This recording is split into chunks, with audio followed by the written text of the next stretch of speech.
ఫోటోతో సహా వెంచర్ ఫోటోతో సహా హైడ్రా కంప్లైంట్ చేస్తాం. హైడ్రా యాక్షన్ తీసుకోకపోతే ఖచ్చితంగా హైడ్రా పెద్దవాళ్ళని ప్రొటెక్ట్ చేస్తుంది అని అనుకోవాల్సి వస్తుంది.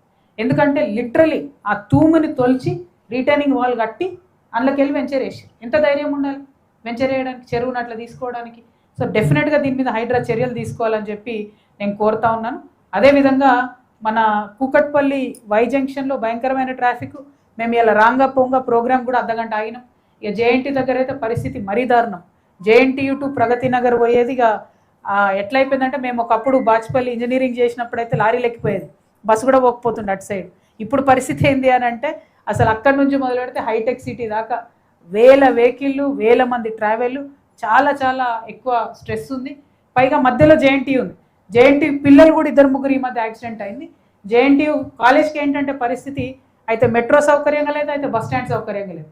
బస్ స్టాండ్స్ డివైడెడ్ ఉన్నాయి, మెట్రో డివైడెడ్ ఉంది, ఆ పిల్లలు పోలేని పరిస్థితి ఉన్నది. సో ప్రతి ఒక్కరికి కూడా ఇన్కన్వీనియంట్గా జేఎన్టీ సర్కిల్ తయారైంది కాబట్టి దాన్ని మంచిగా చేయాలి, అక్కడ అండర్ పాస్ కావాలని చెప్పి ఒక డిమాండ్ ఉంది. దానికోసం మరి ప్రయత్నం చేయవలసిందిగా కోరుతూ ఉన్నాము. అదేవిధంగా ఇక మన పొలిటికల్గా మరి మీ అందరికీ తెలుసు, ఉప్పలు, మల్కాజ్గిరి, కుత్బులాపూరు, మేడ్చలు, కూకట్పల్లి ఈ నియోజకవర్గాలన్నింటిలో కూడా ఎవరు గెలిచిర్రు? మొత్తం బీటీ బ్యాచ్ గెలిచింది. వాళ్ళు గెలవలేరు, అందులో వేరే పార్టీలలో గెలిచి బీటీ బ్యాచ్ అంటే తెలుసు కదా, బంగారు తెలంగాణ బ్యాచ్ అన్నట్టు. యూటీ బ్యాచ్ అంటే ఉద్యమం బ్యాచ్. ఉద్యమం బ్యాచ్ గెలవలే ఎవరు, మొత్తం బీటీ బ్యాచ్ గెలిచిర్రు. గెలిచిన వాళ్ళు అంతా ఇళ్ళకి వచ్చిర్రు అన్నట్టు. ఉప్పల్ నియోజకవర్గంలో మొదలంటే షేర్ సుభాష్ రెడ్డి అన్న, అది మన బేతి సుభాష్ రెడ్డి అన్న గెలిచిండు. కానీ మొన్న కాంగ్రెస్లో గెలిచిన ఉప్పల్ ఆయన కూడా కాంగ్రెస్ మనిషి లక్ష్మారెడ్డి లాస్ట్ మినిట్లో వచ్చి టికెట్ తీసుకొని ఆయన గెలిచి. మల్కాజ్గిరిలో అంటే మన మల్లారెడ్డి గారు అందులో టీడీపీలో గెలిచి ఆయన ఇటు వచ్చి.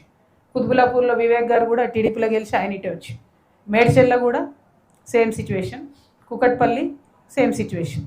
వీళ్ళందరూ ఏంటి అని అంటే ఉద్యమాలు చేసినటువంటి ప్రతి ఒక్క ప్రజల్ని కూడా అనగదొక్కి కంప్లీట్గా ఈ బంగారు తెలంగాణ బ్యాచ్ మొత్తం మేడ్చల్లో ఎందుకు వచ్చిరు వీళ్ళంటే అభివృద్ధి కోసం రాలే. ఎందుకంటే అభివృద్ధి అనేది ఏడ కనవలే నాకు మేడ్చల్లో తిరుగుతాయి. అంటే పై సోప్ టాప్ మంచిగా ఉంది, 1-2 పెద్ద రోడ్లు ఉంటాయి, దాని చుట్టూ అన్ని ఇంటర్నేషనల్ బ్రాండ్స్ ఉంటాయి, ఓకే. వెనుక చూస్తే మాత్రం గల్లీలల్లా భయంకరమైన పరిస్థితి. ఎందుకు వచ్చింది వీళ్ళు, ఎందుకు వచ్చింది ఈ బీటీ బ్యాచ్? తెలంగాణ డెవలప్ చేయడానికి వచ్చినోడు ఎవరు ఇట్లా ఉండరు. మరి 10 ఏళ్ళల్లో చాలా డెవలప్ చేసి ఉండొచ్చు. ఎందుకు వచ్చిరంటే చెరువుల కోసం, భూముల కోసం, పవర్ కోసం వచ్చి ప్రతి ఒక్కరు, ఇప్పుడు నేను చెప్పిన ప్రతి ఒక్క ఎమ్మెల్యే గారు స్థానికంగా చెరువుల కబ్జా, భూముల కబ్జా. ఇక నేను ఎన్ని చెప్పాలి డీటెయిల్స్ చెప్దామంటే భయంకరమైన పరిస్థితి ఉంది. ఇక్కడ మొత్తం కుత్బులాపూర్ని అయితే కబ్జాలపూర్ అని పెట్టేసారు. కూకట్పల్లి మొత్తం బ్లూ షీట్స్, ఎక్కడ చూడు బ్లూ షీట్సే. ఏం బ్లూ షీట్స్ ఏందో అర్థమే కావు, అన్ని బ్లూ షీట్స్ ఉన్నాయి ఎక్కడ చూస్తే అక్కడ. కానీ ఇన్ని ప్రైవేట్గా ఇంత డెవలప్ అయిన వీళ్ళు తప్పితే ఎక్కడ ఒక గవర్నమెంట్ హాస్పిటల్ లేదు. ఒక 100 పడకల హాస్పిటల్ ఇంత 32 లక్షల మందికి ఏ ఒక్క నియోజకవర్గంలో లేదు. నిజంగా నాకు ఆశ్చర్యం అనిపిస్తుంది. నేను నవ్వుకుంటున్నాను, నేను అక్కడెక్కడో ఆదిలాబాద్ పోయి అభివృద్ధి జరగలేదు అనుకుంటున్నా. మేడ్చల్ లేనిది ఇట్లా పరిస్థితి ఉందని. గమ్మత్ ఏంటంటే 6 అడుగుల బుల్లెట్ హెల్త్ మినిస్టర్, ఆయన ఎక్కడ కట్టలే మరి 100 పడకల hospital. IT minister, de facto chief minister KTR గారు, ఆయన మొత్తం అసలు అర్బన్ ఏరియా అంతా మొత్తం అద్భుతంగా వేసేసిన మున్సిపాలిటీ అన్నారు. ఏం అద్భుతమైంది అసలు? మేడ్చల్ చూస్తే తెలుస్తుంది ఏం అద్భుతమైంది, ఏం అభివృద్ధి అయింది.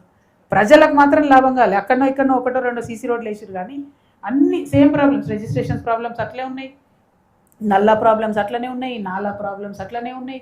మరి ఏం అభివృద్ధి? అభివృద్ధి అంటే ఏంది? లైట్లు, రోడ్లు, ఇంటర్నేషనల్ బ్రాండ్లు, ఇంతేనా? మరి జనంకి ఏమైనా ఏం లేదా? దోమలు బుక్కుతున్నారు నిజంగా. దమ్మాయిగూడలో చూస్తేనైతే జనాలు ఘోరమైన పరిస్థితి ఉంది. ఈ ఇద్దరు కూడా మొత్తం చాలా చాలా డెవలప్ చేసినామని చెప్పుకునే బీఆర్ఎస్లో కూడా మేడ్చల్ అయితే అభివృద్ధి కాలేదు. కాంగ్రెస్ వచ్చినాక ఇక పెనంలోకి వెళ్ళి పొయ్యిల పడ్డ పరిస్థితి అయింది. ఆ మాత్రం అంతో ఇంతో జరిగింది కూడా కాంగ్రెస్ వచ్చినాక. మొత్తానికంటే మొత్తం కూడా అసలు ప్రజలకు కన్సర్న్ లేకుండా పోయింది. ఆ మాత్రం ఉన్న 5-6 హాస్పిటళ్లలో కూడా సూది ఉంటే దూది లేదు, దూది ఉంటే సూది లేదన్న పరిస్థితి ఉన్నది తప్పితే ఘోరమైన పరిస్థితి అయిపోయింది. సో దయచేసి నేను మేడ్చల్ జిల్లా ప్రజల్ని కోరేది ఒకటే, మీరు మనకు కావాల్సినటువంటి మౌలిక వసతుల కోసం డెఫినెట్గా నడుం బిగించి పోరాటం చేయకపోతే ఎవరు పట్టించుకోరు. మీరంతా బిజీగా ఉంటారు మాకు తెలుసు. అందరు పాపం హైదరాబాద్కి రావాలి, ఉద్యోగాలు చేయాలి, పోవాలి. అందరు పేద ప్రజలే, డిపెండెంట్గా ఉన్నటువంటి ప్రజలు అర్బన్ అయిపోయారు, ఇప్పుడు జిహెచ్ఎంసీ అయిపోయారు, ఇంకా ఘోరం అవుతుంది మీ పరిస్థితి. మౌలిక వసతుల కోసం మాత్రం పోరాటం చేద్దాం. జాగృతి మీ పక్షాన నిలబడుతుంది. ఖచ్చితంగా ప్రతి కాన్స్టిట్యున్సీలో ఒక 100 పడకల హాస్పిటల్ కోసం ప్రయత్నం చేస్తాం. ప్రతి చోట కూడా